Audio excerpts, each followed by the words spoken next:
Hello students, this is नीलम राजपूत और आज हम स्टार्ट करने वाले हैं क्लास 6 का chapter 1 food where does it come from. Okay, let's start. First of all introduction.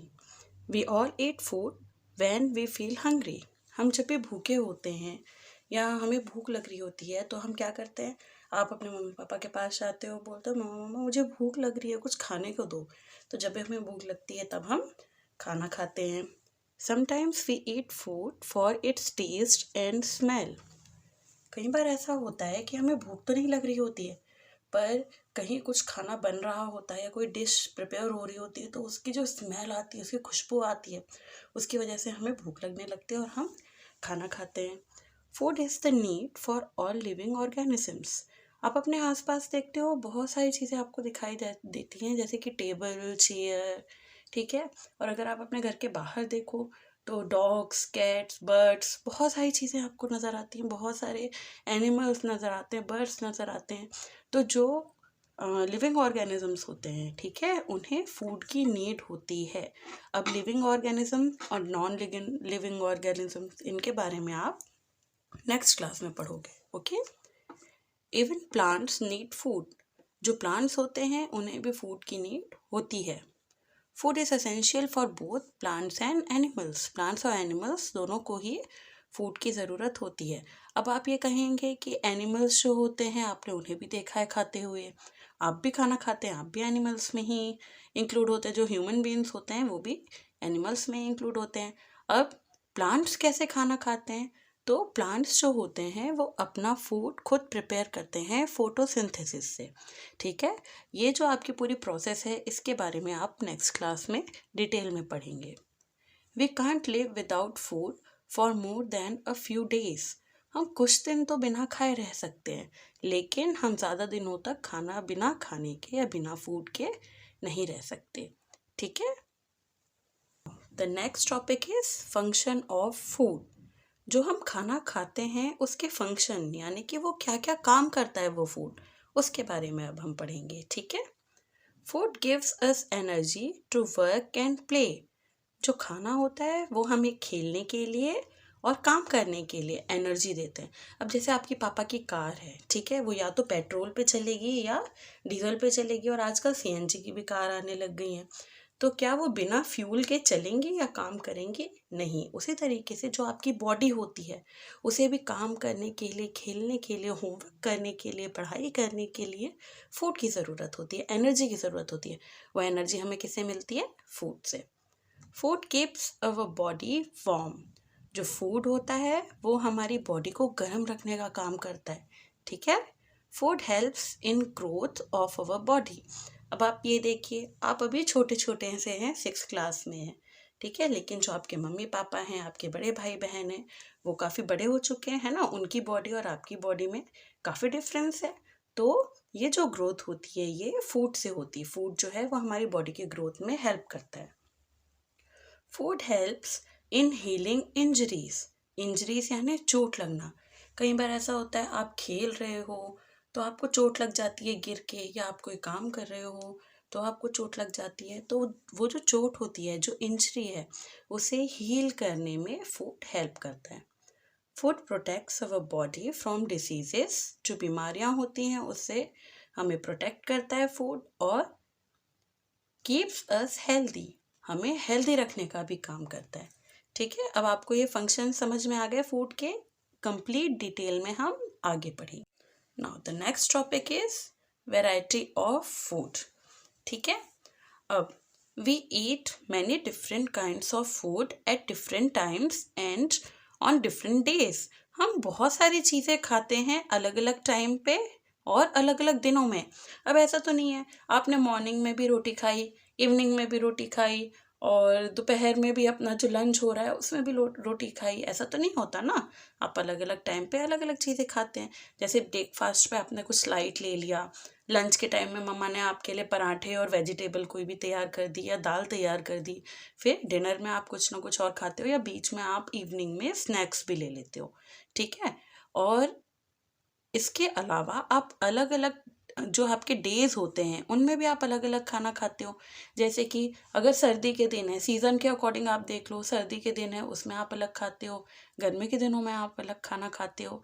या आप डेज देख लो, ट्यूसडे और सैटरडेज, कई जगह पे ट्यूसडेज और सैटरडेज में नॉनवेज नहीं खाया जाता। बाकी दिनों में जो नॉनवेज खाते हैं, नॉन वेजिटेरियन होते हैं, वो नॉनवेज खा लेते हैं। ठीक है, this is called variety of food. ये जो है ये आपका वेराइटी ऑफ फूड कहलाता है। People eat food according to their habit, lifestyle, taste and availability. लोग जो खाना खाते हैं वो अपनी हैबिट के अकॉर्डिंग, जैसे कि किसी को बहुत ज़्यादा मिर्च खाने की आदत है, किसी को मीठा खाने की आदत है, किसी को नमकीन पसंद है। ठीक है, लाइफ स्टाइल, कुछ बाहर का खाना ज़्यादा खाते हैं, किसी को घर में ही खाना खाना पसंद है। टेस्ट, वही जो मैंने आपको बताया, मीठा तीखा। एंड अवेलेबिलिटी, जिसके पास जो चीज़ अवेलेबल हो, ठीक है, घर में, उसके अकॉर्डिंग लोग खाना खाते हैं। For example, some people eat wheat and rice preparations. Wheat यानी गेहूँ, राइस यानी चावल। कुछ लोग जो हैं वो चावल और गेहूं से बनी हुई चीज़ें खाते हैं, दाल खाते हैं, वेजिटेबल खाते हैं, अलग अलग सब्जियां खाते हैं, एंड फ्रूट्स, ठीक है, फल खाते हैं। Some people eat egg, meat, chicken and fish. कुछ पीपल जो होते हैं, कुछ लोग जो होते हैं वो एग, अंडे, मीट यानी कि मांस, मटन, चिकन और फिश खाना पसंद करते हैं। ओके, तो इस तरीके से ये कंप्लीट आपका कहलाएगा variety of food. The next topic is what are the dishes and ingredients. अब आप घर में हमेशा सुनते होंगे कि आज आपकी मम्मा ने ये डिश प्रिपेयर करी है, या आपके फ्रेंड बोलते हैं आज मेरी मम्मा ने ये डिश बनाई थी। ठीक है, और उसमें मम्मा ने ये इंग्रेडिएंट्स यूज़ किए। तो डिश और इंग्रेडिएंट ये क्या होते हैं, अब हम इसके बारे में पढ़ेंगे। A particular variety or preparation of food served as a part of a meal is called dish। ठीक है, अब ऐसा तो नहीं है कि आप सिर्फ रोटी खा रहे हो, या आप सिर्फ एक तरीके की सब्जी खा रहे हो, रोटी नहीं खा रहे, या उसके साथ दाल नहीं खा रहे। आपकी थाली में एक कंप्लीट मील सर्व करती हैं आपकी मम्मा। ओके, उसमें रोटी भी होती है, सब्जी भी होती है, दाल भी होती है, या कभी कभी उसके साथ में हम राइस भी ले लेते हैं। ठीक है, सलाद भी होता है, कई लोग पापड़ भी खाते हैं। तो ये जो कंप्लीट आपकी थाली होती है ये होती है मील। ठीक है, अब इसके साथ में जो ये मील है आपका, इसके अंदर जो एक एक चीज़ आपको मिलती है वो होती है डिश। उसे हम बोलते हैं एक पर्टिकुलर डिश। जैसे कि चपाती एक पर्टिकुलर डिश हो गई, दाल एक पर्टिकुलर डिश हो गई, और सब्जी या जो भी वेजिटेबल है वो एक पर्टिकुलर डिश हो गई। ठीक है, now what is ingredient. Any substances which are combined to make a particular dish is called ingredient. अब कोई भी एक डिश बनाने के लिए आपको कौन कौन सी चीज़ें उसमें लगती हैं। ठीक है, जैसे कि आगे वाले टॉपिक में मैंने आपको बताया हुआ है कि बॉइल्ड राइस, ठीक है, यहाँ तो एक तरफ आपके सारे आइटम लिखे हुए हैं, डिश लिखी हुई है, और एक तरफ आपके सारे के सारे इंग्रेडिएंट्स लिखे हुए हैं उसके। जैसे बॉइल्ड राइस, चावल बनाने के लिए आपको चावल, राइस और वाटर की ज़रूरत होती है। चपाती बनाने के लिए आटे की और वाटर की ज़रूरत होती है। दाल बनाने के लिए आपको कोई भी एक दाल चाहिए, पल्स चाहिए, सॉल्ट, नमक, स्पाइसेस, मसाले, ऑयल और वाटर। ठीक है, इनकी ज़रूरत होती है।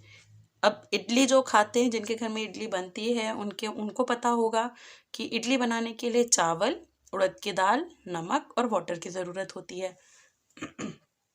फिश करी बनाने के लिए fish, meat, salt, spices, oil और वाटर की ज़रूरत होती है। वैसे ही ऑमलेट हो गया, ऑमलेट के लिए एग, सॉल्ट, स्पाइसेस और ऑयल की ज़रूरत होती है। और खीर बनाने के लिए, खीर तो सबको पसंद है, राइट। खीर बनाने के लिए राइस, मिल्क, शुगर, अब क्योंकि वो मीठी है तो उसमें कोई स्पाइसेस तो डलेंगे नहीं ना, शुगर और ड्राई फ्रूट्स में आप कुछ भी डाल सकते हो, जैसे काजू, बादाम, किशमिश। ओके, तो ये सारी हो गई आपकी डिश, और ये हो गए आपके इंग्रेडिएंट्स। ठीक है, तो डिश जिन भी चीज़ों से मिलके बनी होती है उन्हें हम इंग्रेडिएंट्स कहते हैं। तो इसकी डेफिनेशन क्या हो गई, any substances which are combined to make a particular dish is called ingredient. Okay, now here is a note.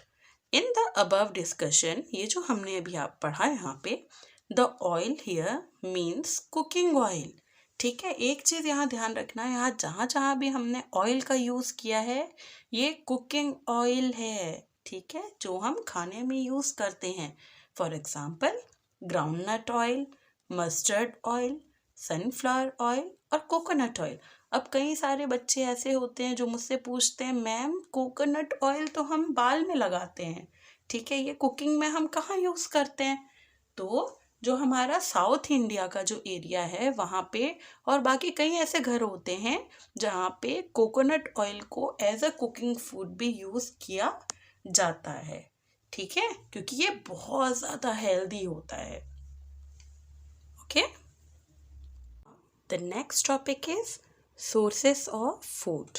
ठीक है, अब ये इससे पहले हम जो भी टॉपिक में हमने पढ़ा कि हम जो खाना खाते हैं उसमें वेजिटेबल्स हैं, ठीक है, या पल्सेस हैं, या वीट, या जो भी आपके ग्रेन्स हैं, ये सब हमें कहाँ से मिलते हैं।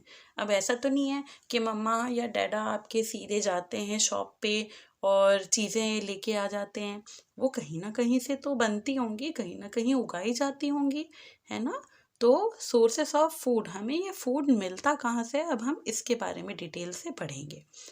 Most of the food which we eat comes from the plants and animals. काफ़ी जो फूड की आपकी वैरायटीज़ हैं वो हमें किससे मिलती हैं, प्लांट से और एनिमल्स से। ठीक है, हम प्लांट का भी यूज़ करते हैं, एनिमल्स जो अदर एनिमल्स होते हैं उनका भी यूज़ हम एज अ फूड करते हैं। अब सबसे पहले हम किससे शुरू करेंगे, प्लांट से शुरू करेंगे। प्लांट्स के कौन कौन से पार्ट्स हम खाते हैं या कौन कौन से part as a food use करते हैं? The roots, stem, leaves, flowers, fruits and seeds. मतलब जड़, तना, पत्तियाँ, फूल और फल। इसके साथ साथ बीज भी हम प्लांट्स के एज फूड यूज़ करते हैं। ठीक है, अब सबसे पहले हम स्टार्ट करेंगे रूट से, कि रूट जो भी प्लांट्स हैं उनके कौन कौन से रूट्स हैं ऐसी जो हम यूज़ करते हैं एज अ फूड। ठीक है, roots from the plants such as carrot, radish, turnip, sweet potatoes, cassava and beetroot are eaten for the food stored in them। ठीक है, आप अभी इस पिक में देख रहे हैं, मैंने आपको पिक शेयर करी हुई है जिसमें आपको सारे के सारे रूट्स दी हुई हैं जिसे हम एज अ फूड यूज़ करते हैं। फॉर एग्ज़ाम्पल इसमें जो सबसे बड़ा एग्ज़ाम्पल है आपका रूट का, कैरेट यानी कि गाजर। Carrot are rich in the sugar protein. जो कैरेट होती हैं वो शुगर प्रोटीन उनमें बहुत ज़्यादा पाया जाता है। And N orange coloured substance called keratin. जो आपकी कैरेट होती है उसमें एक ऑरेंज कलर का सब्सटेंस होता है जिसे हम कैरेटिन बोलते हैं।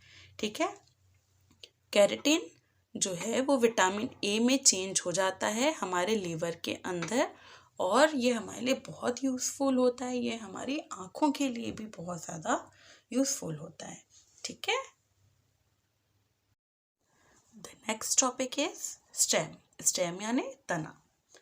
पोटैटो ट्यूबर, जिंजर, कोलकासिया या कचालू are underground stems modified to store food. जो पोटैटो ट्यूबर होते हैं, जिंजर यानी अदरक, कोलकासिया, कचालू, ये सारे जो होते हैं ये ऐसे तना होते हैं जो अंडरग्राउंड होते हैं, यानी ज़मीन के नीचे होते हैं, और इनमें भी फूड स्टोर होता है। ठीक है, फॉर एग्जाम्पल सबसे पहले है sugar cane. Sugary juice obtain from the stem of the sugar cane plant use to make gur. गुड़ बनाने के काम आता है और शक्कर बनाने के, क्रिस्टली शुगर बनाने के काम आता है। Potato tuber, it is an underground stem. ये अंडरग्राउंड स्टेम होता है, अंडरग्राउंड यानी ज़मीन के अंदर मिलता है। It is rich in starch, और स्टार्च इसमें बहुत अधिक मात्रा में, स्टार्च यानी ग्लूकोज भी आप बोल सकते हो, ग्लूकोज का एक फॉर्म होता है स्टार्च। ठीक है, तो ये भी बहुत ज़्यादा मात्रा में मिलता है पोटैटो ट्यूबर में, और जो हमें बहुत ज़्यादा एनर्जी देता है। आप कंफ्यूज मत होइए, मैंने आपको पिक शेयर की हुई है कि पोटैटो ट्यूबर कैसा दिखता है, शुगर केन कैसा दिखता है। Okay, now ginger and turmeric. Ginger यानी हो गया अदरक और टर्मरिक हो गया आपका हल्दी। They have underground stem called rhizome. इनकी भी अंडरग्राउंड स्टेम होती है, ठीक है। ये भी मैंने आपको पिक में शेयर कर दिया है। इसके आगे के जो टॉपिक्स हैं हम पार्ट 2 में देखेंगे। Thanks for watching.